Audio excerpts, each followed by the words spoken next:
Welcome to the class students. Last class हम लोगों ने देखा था ट्रायंगल का इंट्रोडक्शन देखे थे और कॉन्ग्रुएंस और सिमिलैरिटी इस दोनों चीज के बारे में जाने थे। ठीक है, उस दोनों के बीच में थोड़ा सा डिफरेंस भी जाने थे। आज उसी चीज को हम लोग कंटिन्यू करेंगे। आज हमारा दो टॉपिक रहेगा। पहला टॉपिक है सिमिलैरिटी ऑफ ट्रायंगल्स, ये सिमिलैरिटी ऑफ ट्रायंगल्स पे डिस्कस करेंगे आज ज्यादा, और फिर है इक्विएंगुलर ट्रायंगल क्या होता है। ठीक है, इसके बारे में हम लोग जानेंगे।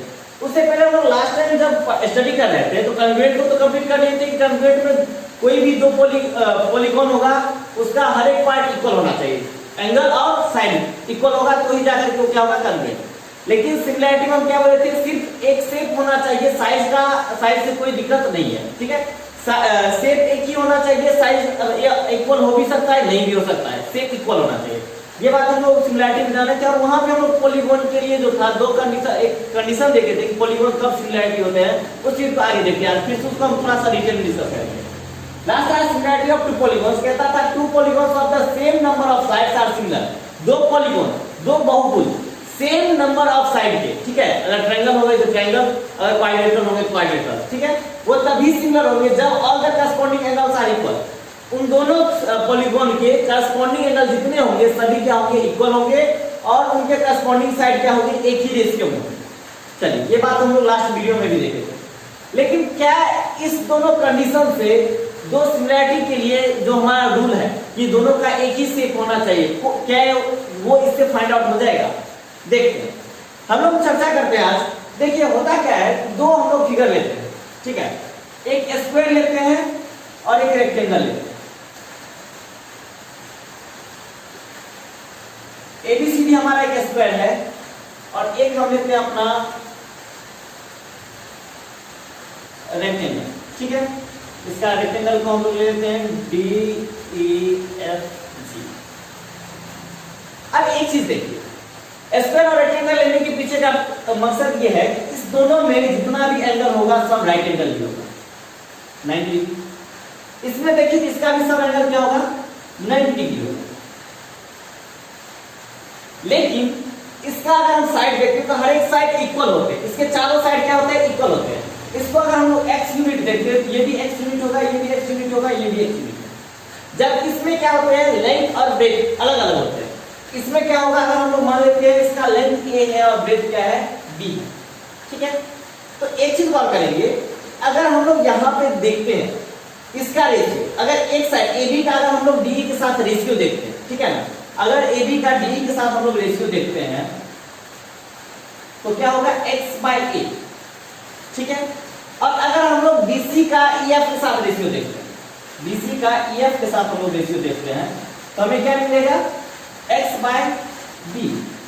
अब देखिए रेक्टेंगल का लेंथ और ब्रेथ दोनों अलग अलग होता है, ये बात हम लोग जानते हैं। स्क्वायर के हर एक साइड क्या होते हैं, इक्वल होते हैं। अगर इस तरह से हम इस रेशियो को देखते हैं, x/a कुछ और वैल्यू आएगा और x/b कुछ और वैल्यू आएगा। तो यहाँ पे देखिए हमें क्या पता चल रहा है कि एक पॉलीगॉन है जिसमें 4 साइड है और दूसरा एक पॉलीगॉन है जिसमें 4 साइड है। तो पहला कंडीशन सेटिस्फाइड है कि polygon of same side, number of side, ठीक है। चलिए दूसरा, और उसके बाद क्या कह रहा है कि करस्पॉन्डिंग एंगल्स आर इक्वल, इसके दोनों के करस्पॉन्डिंग एंगल इक्वल है। लेकिन इसके क्या करस्पॉन्डिंग साइड एक ही रेशियो में है, नहीं है। तो क्या ये दोनों फिगर जो दोनों पॉलीगॉन है वो सिमिलर होंगे, नहीं होंगे, क्योंकि हम लोग स्पष्ट देख रहे हैं, क्लियरली हमें दिख रहा है ये स्क्वायर है और ये एक रेक्टेंगल है, और स्क्वायर और रेक्टेंगल एक नहीं होते, दोनों में अलग अलग कंडीशन होते हैं। और अगर इसका ये सेम रेशियो इस दोनों का हो जाएगा तो ये भी स्क्वायर ही होगा, ठीक है। यानी कि स्क्वायर ही कहने से मतलब क्या है कि अगर इसका भी लेंथ जितना होगा उतना ही ब्रेथ हो जाए तो क्या हो जाएगा, चारों साइड इक्वल हो जाएगा और ये भी एक स्क्वायर हो जाएगा। तब क्या कंडीशन होगा कि स्क्वायर अगर ये भी बन जाएगा तो दोनों का साइड का रेशियो क्या होगा, इक्वल हो जाएगा। जितना भी रेशियो निकाले दोनों करस्पॉन्डिंग साइड का वो इक्वल होगा। भले ही अगर ये मान लेते 2 सेंटीमीटर ये हो और ये 4 सेंटीमीटर है, ठीक है ना, तो क्या होगा, अगर रेशियो निकालेंगे तो 1/2 आएगा, ठीक है। और अगर इसी तरह एक स्क्वायर आ जाए हमारे पास, जिसका हम लोग क्या करते हैं, स्क्वायर ले लेते हैं, तो जिसका क्या हो जाएगा हमारे पास साइड हम लोग ले लेते हैं, अगर 6-6 सेंटीमीटर भी हो, ठीक है ना, और ये 2-2 सेंटीमीटर का है, ये 6-6 सेंटीमीटर का है, इस दोनों का रेशियो हम लोग देखेंगे। कभी भी किसी भी करस्पॉन्डिंग साइड का अगर हम लोग रेशियो निकालेंगे, AB का PQ के साथ रेशियो निकालते हैं तो 2/6 यानी 1/3, ठीक है, यानी 1/3। इसका भी 1/3, इसका भी 1/3, हर एक का एक ही रेशियो में। तो जब एक ही रेशियो में आ रहा है तो हम लोग देख रहे हैं कि दोनों क्या है, दोनों जो शेप है, दोनों कौन सा है, स्क्वायर का, और जब एक ही रेशियो में नहीं है मतलब क्या है कि शेप अलग अलग है। इस तरह हम लोग समझ सकते हैं कि दोनों कंडीशन जब तक सेटिस्फाई नहीं करेगा, जितने भी एंगल है करस्पॉन्डिंग वो इक्वल नहीं होगा, और जब तक उसके साइड एक ही रेशियो में नहीं होंगे तब तक वो दोनों फिगर क्या होंगे, सिमिलर नहीं होंगे। क्लियर हो गई ये चीज? इसलिए इस दोनों कंडीशन को सेटिस्फाई करना जरूरी है। तो ये था पॉलीगॉन के बारे में। ऐसे ही अगर हम लोग ट्रायंगल के बारे में देखेंगे तो वो क्या होता है वो अभी जस्ट हम लोग देखते हैं। पॉलीगॉन्स का हम लोग रूल समझ लिए, ठीक है। ट्रायंगल भी एक पॉलीगॉन ही है, एक स्पेशल कंडीशन में सिर्फ है, ठीक है। पॉलीगॉन कहने से जितने भी पॉलीगॉन आते हैं उन सब के लिए वो कंडीशन हो रहा था। अब हम लोग को सिर्फ ट्रायंगल के लिए वो कंडीशन देखना है। तो कहता है similarity of triangle, triangle similar कब होंगे? कहता है टू ट्रायंगल्स आर सिमिलर, दो ट्रायंगल सिमिलर होंगे if their corresponding angle are equal, their corresponding sides are in the same ratio. वही कंडीशन जो पॉलीगॉन के लिए हम लोग सीखे वही चीज है कि उनका करस्पॉन्डिंग एंगल क्या होना चाहिए, इक्वल होना चाहिए, और करस्पॉन्डिंग साइड क्या होना चाहिए, एक ही रेशियो होना चाहिए। तो क्या होंगे, वो दोनों ट्रायंगल सिमिलर हो जाएंगे। इसका मतलब क्या है, अगर दो ट्रायंगल हमारे पास दिया हुआ है, ठीक है, अगर हमारे पास ट्रायंगल एबीसी है, थोड़ा सा बड़ा किसको, ट्रायंगल एबीसी है और एक ट्रायंगल हमारा है पीक्यूआर,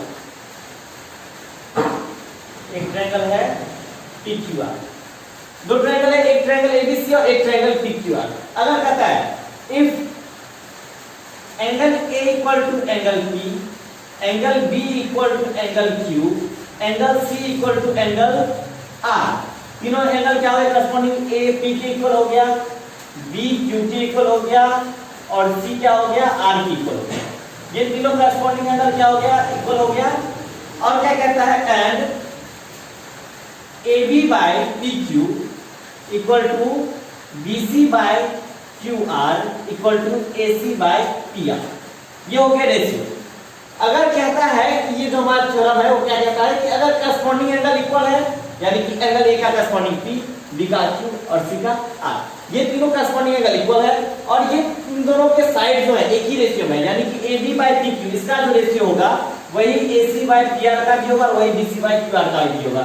यानी दोनों ट्रायंगल के साइड जो है एक ही रेशियो में है। अगर ऐसे दो ट्रायंगल है तो ये दोनों ट्रायंगल क्या हो जाएगा, ट्रायंगल ABC सिमिलर हो जाएंगे किसके, ट्रायंगल PQR, ठीक है। तो ये हमारा थ्योरम है और यही रूल है, ठीक है। इस तरह से हम लोग देखेंगे कैसे ये होगा। इसके बारे में अभी हम लोग को बहुत कुछ पढ़ना है, इसके बारे में सिमिलर करने के लिए क्या रूल्स होते हैं वो सब भी बहुत सारे पढ़ेंगे, वो धीरे धीरे हम लोग आगे पढ़ते चलेंगे। अभी फिलहाल हम लोग जानेंगे, इसके जस्ट बाद हम लोग जानेंगे इक्वी एंगुलर ट्रायंगल क्या होता है। इक्वी एंगुलर ट्रायंगल्स किसे बोलते हैं? अभी हम लोग समझे थे क्या कि दो ट्रायंगल सिमिलर होंगे कब, जब उनके करस्पॉन्डिंग एंगल इक्वल होते हैं और उनके करस्पॉन्डिंग साइड एक ही रेशियो में, ठीक है। तो इक्विएंगुलर ट्रायंगल किसे कहते हैं? तो इक्विएंगुलर ट्रायंगल उस दो ट्रायंगल को कहेंगे, कहता है two triangles are called equiangular triangles if their corresponding angles are equal. यानी कि अगर दो ट्रायंगल जिसके करस्पॉन्डिंग एंगल इक्वल है वो दोनों इक्विएंगुलर ट्रायंगल होता है। अभी जस्ट हम लोग जो सिमिलरिटी के नियम में पहला रूल पढ़े थे, यानी अगर पहले रूल को सैटिस्फाई कर रहा है दो ट्रायंगल तो उसके जितने भी करस्पॉन्डिंग एंगल है वो अगर इक्वल है तो ये क्या कहलाएगा, वो दोनों ट्रायंगल क्या कहलाएंगे, इक्विएंगुलर ट्रायंगल। इसका मतलब क्या हम लोग समझेंगे इसको, अगर हम लोग अपने एक मतलब फिगर में देखें तो हमारे पास फिर से दो ट्रायंगल लेते हैं, एक ABC और एक PQR।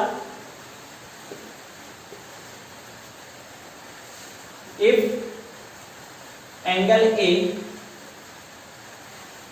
Equal to angle B, angle B equal to angle Q and angle C equal to angle R।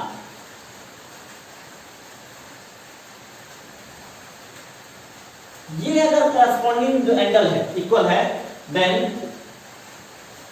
Triangle ABC and triangle PQR are two equiangular triangle.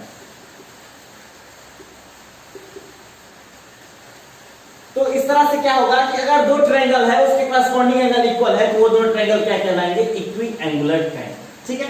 चलिए इक्विएंगुलर ट्रायंगल समझ में आ गया। अब इक्विएंगुलर ट्रायंगल में हमारे ग्रीक मैथमेटिशियन थे Thales, ठीक है। उन्होंने क्या कहा था कि अगर दो ट्रायंगल इक्विएंगुलर है, ठीक है, दो इक्विएंगुलर ट्रायंगल है तो इसके कोई भी दो करस्पॉन्डिंग साइड उठाते हैं तो वो एक ही रेशियो में होता है। ये उन्होंने रिलेशन दिए थे किसके लिए, इक्विएंगुलर ट्रायंगल के लिए, ठीक है। ये रिलेशन दिए थे टू इक्विएंगुलर ट्रायंगल्स के लिए, रिलेशन फॉर टू इक्विएंगुलर ट्रायंगल्स। ये थेल्स साहब के द्वारा दिया गया है, ठीक है ना।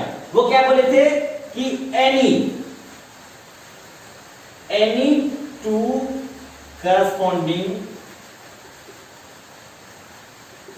corresponding sides in two equiangular triangles, any two corresponding sides in two equiangular triangles are always in the same ratio। इसका मतलब क्या है कि अगर दो इक्विएंगुलर ट्रायंगल हमारे पास है, जैसे अभी जस्ट हम लोग देखें कि अगर एबीसी और पीक्यूआर दो इक्विएंगुलर ट्रायंगल है, ठीक है ना। इस प्रिंसिपल के हिसाब से कहता है any two corresponding side in two equiangular triangle, इन दोनों इक्विएंगुलर ट्रायंगल में कोई भी दो करस्पॉन्डिंग साइड, चाहे एबी पीक्यू लेते हैं और बीसी क्यूआर ले लेते हैं, या कोई दूसरा एसी पीआर बीसी क्यूआर, कोई दो भी अगर करस्पॉन्डिंग साइड लेते हैं कोई दो, तो वो क्या होता है, हमेशा एक ही रेशियो में आते रहेंगे, ठीक है। कोई दो कहें या ऑल कहते तो भी कोई दिक्कत नहीं है, लेकिन वो सिर्फ दो को ही प्रूफ किए थे। लेकिन हम लोग खुद समझे अगर ए बी और पी क्यू और बीसी और क्यू आर एक ही रेशियो में है, ठीक है, एसी पी आर और बीसी क्यू आर एक ही रेशियो में है, मतलब क्या ये और इसका रेशियो, इसका और इसका रेशियो इक्वल है। इस साइड का इस साइड के साथ रेशियो और इस साइड का इस साइड के साथ रेशियो इक्वल है, मतलब क्या कि ये तीनों क्या हो जाएगा, इक्वल हो जाएगा। क्योंकि कोई भी दो अगर इक्वल है, इस केस में पहले इधर से दो को कर दिए, फिर इधर से ये कॉमन आ रहा है, दोनों केस में ये इक्वल हो रहा है, यानी कि तीनों का क्या हो जाएगा, एक ही रेशियो में होते हैं, ठीक है। ये चीज हम लोग बाद में जानेंगे, पहले तो ये देखते हैं। तो क्या कहता है, दो ट्रायंगल जो होंगे इक्विएंगुलर, तो उनका क्या होगा, कोई भी दो करस्पॉन्डिंग साइड क्या होगा, एक ही रेशियो में होगा। और इस चीज को वो प्रूफ भी किया है। इस चीज को प्रूफ करने के लिए उन्होंने एक थ्योरम का यूज किया है जिसको बेसिक प्रोपोर्शनैलिटी थ्योरम, ठीक है, हिंदी में कहे तो आधारभूत समानुपातिकता प्रमेय, ठीक है ना, यानी बेसिक प्रोपोर्शनैलिटी थ्योरम, जिसको थेल्स थ्योरम के नाम से भी जाना गया है, अब उसको थेल्स थ्योरम के नाम से ही जानते हैं, ठीक है। तो उस थ्योरम का यूज किए थे, वो थ्योरम क्या है, उसके कन्वर्स थ्योरम को भी हम लोग जानेंगे अगले वीडियो में, और फिर हम लोग जब थेल्स थ्योरम और कन्वर्स को जान लेंगे फिर इस पे आएंगे, और फिर इस बात को भी हम लोग दिखाएंगे कि कैसे दो इक्विएंगुलर ट्रायंगल के क्या होते हैं, जो साइड होंगे वो हमेशा एक ही रेशियो होंगे। ये चीज हम लोग फिर उसके बाद जानेंगे, ठीक है।